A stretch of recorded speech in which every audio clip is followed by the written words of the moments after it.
system of 3 equations that we had solved earlier, and as you can see, and as you hopefully did because you worked this out with us, the problems can be very time-consuming and very tedious to do.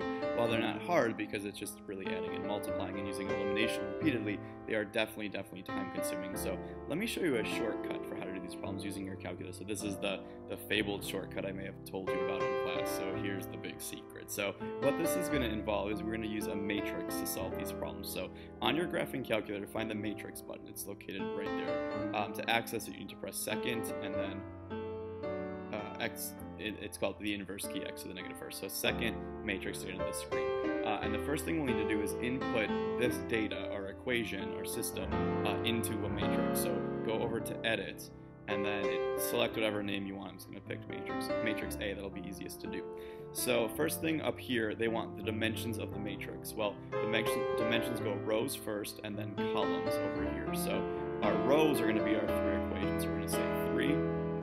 And then the columns are next, and there's going to be 4 columns. There's going to be an X column, a Y column, a Z column, and an answer column. So 4 columns total. So set up a 3 by 4 matrix. You can do this with the old problems too, the XY problems. It would just be a 2 by 3 matrix. 2 rows for equations and 3 columns of X, Y, and answers. Now if your problem is not set up this way, you need to rearrange it. It must be set up in columns with X's and Y's and Z's if you're doing 3, and then the answer. If it's not, you must rearrange it, and you must be careful with your signs. Okay, so we get this matrix set up, and what I'm going to do is type in all my coefficients. So from the first equation, my coefficients are 4, 2, and 3. So press 4, or enter 4, 2, and 3, and then the answer column is 1.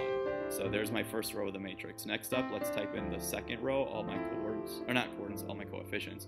So I've got 2, I've got negative 3. Oops, I don't think I typed that in right. Shoot, I got an error. Hang on 1 second. Subtraction sign did not work on my keyboard. So negative 3, that's better. Positive 5, and then negative 14 for the answer. Okay, and then the last row of my matrix is going to be that bottom equation.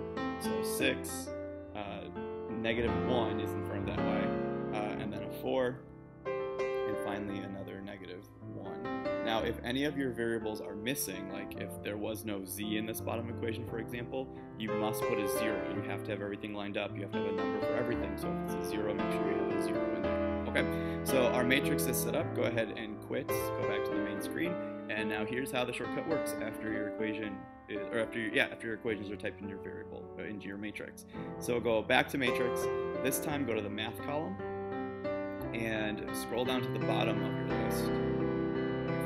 Really slow computer calculator that goes really slow, so keep going till you find this thing. Stop. Other idea, press up, go to the bottom of the list.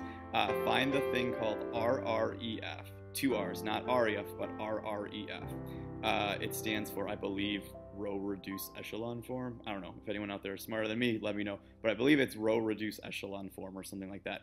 Doesn't really matter for what we're doing though. Select it.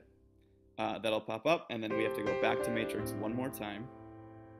And this time from the names menu, select matrix A. You can see that was the dimensions we set up. So select matrix A and press enter. And what you should see, if this problem did work, if it has infinite solutions or no solutions, you won't see this, but what you'll see is a diagonal column of 1s.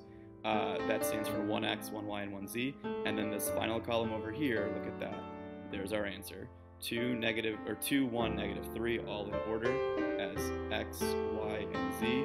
And just like that, we can now solve these problems in the calculator and do them much, much faster than doing them by hand. So there you go. There's your shortcut. Use it wisely.